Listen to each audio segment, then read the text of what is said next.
Ассаламу алейкум ва рахматуллахи ва баракатух. Құрметті бауырлар, Алла тағала баршаңыздың тұтып жатқан оразаларыңызды, осы қасиетті айда беріп жатқан садақаларыңызды және басқа да сауапты ізгі амалдарыңызды қабыл етсін.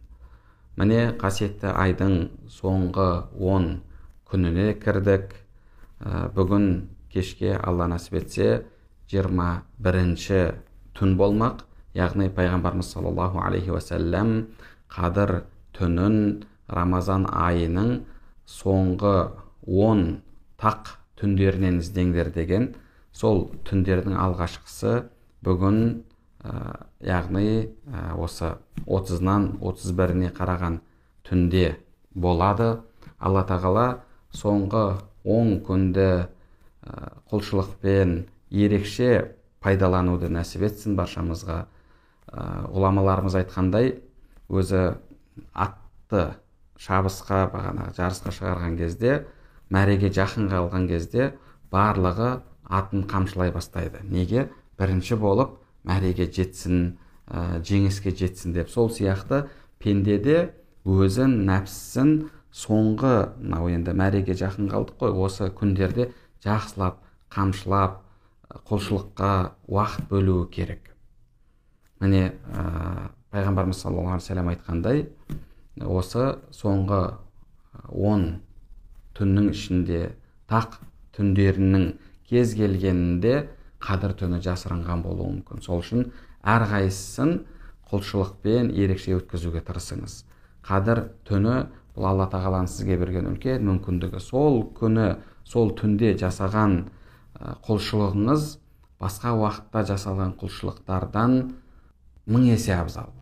Алла тағала Құран кәрімде Лайлатул қадри хайрун мин альфи шахр, қадір түні 1000 айдан абзал деді. Яғни сіз осы түні құлшылық жасасаңыз, осы түні садақа берсеңіз, сіздің сол берген садақаңыз 1000 айда жасалған құлшылыққа тең келеді. Сол үшін де әр тақ түнін аз да болса, қысқа болса да құлшылықпен өткізіңіз.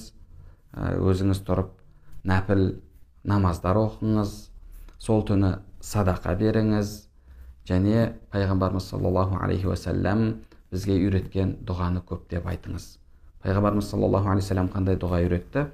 Аллахумма иннака афуун тухиббул афуа фа'фу анни. Аллахумма, Алла тағала, иннака афуун, сен кешірімдісің, сен кешіргенді жақсы көресің. Иннака афуун тухиббул афуа, сен кешіруді жақсы көресің.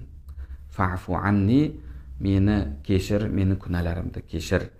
Пайғамбарымыз саллаллаху алейхи вассалам бізге осы дұғаны үйреткен. Қолдан келгенше дұғаны жаттап алып, пайғамбарымыз саллаллаху алейхи вассаламның аузынан шыққандай айтуға тырысыңыз. Егер қабілетіңіз нашар болып жаттай алмай жатсаңыз, онда қазақшасын көптеп айта беріңіз. Алла тағала сізді сол түнде кешіретін болса, күнәларыңызды кешіретін болса, онда кешірімнің артында үлкен сыйлықтар жатыр.